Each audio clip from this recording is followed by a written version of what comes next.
எனக்கு டைப் 2 நீரிழிவு நோய் ஏற்பட என்ன காரணங்கள் உள்ளன? டைப் 2 நீரிழிவு நோய் ஒரே இரவில் உருவாவதில்லை. பெரும்பாலான மக்களில் இது மெதுவாக காலப்போக்கில் வருகிறது. சில காரணிகள் நீரிழிவு நோய் உருவாகும் வாய்ப்புகளை அதிகரிக்கலாம். உங்கள் ஆபத்தை புரிந்து கொள்வது உங்கள் ஆரோக்கியத்தை பாதுகாப்பதற்கான முதல் படியாகும். ஒரு நபருக்கு இந்த நிலை உருவாகும் ஆபத்தை பல காரணிகள் அதிகரிக்கலாம். அவற்றில் சில தடுக்கக்கூடியவை. இந்த ஆபத்து காரணிகள் பரவலாக 2 வகைகளாக உள்ளன. மாற்ற முடியாத காரணிகள், நீங்கள் மாற்ற முடியாதவை, மாற்றக்கூடிய காரணிகள். வாழ்க்கை முறை மாற்றங்கள் மூலம் மேம்படுத்தக்கூடியவை. ஒரு முக்கியமான மாற்ற முடியாத ஆபத்து காரணி குடும்ப வரலாறு.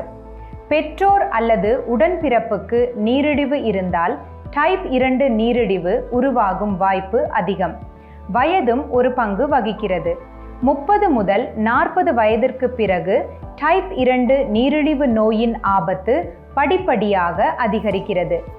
ஆசிய இந்திய வம்சாவளியினர் உட்பட சில குறிப்பிட்ட இனக்குழுக்களைச் சேர்ந்த மக்கள் நீரிழிவு நோய் உருவாகும் இயல்பாகவே அதிக ஆபத்தை கொண்டுள்ளனர். நல்ல செய்தி என்னவென்றால், பல ஆபத்து காரணிகள் வாழ்க்கை முறையுடன் தொடர்புடையவை மற்றும் இவை மாற்றப்படலாம்.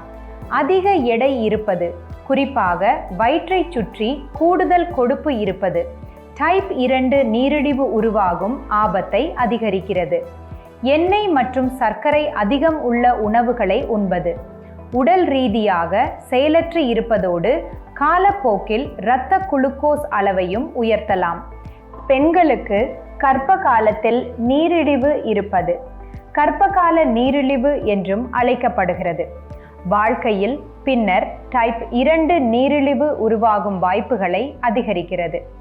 1 அல்லது அதற்கு மேற்பட்ட ஆபத்து காரணிகள் இருப்பது நிச்சயமாக உங்களுக்கு நீரிழிவு உருவாகும் என்று அர்த்தமல்ல.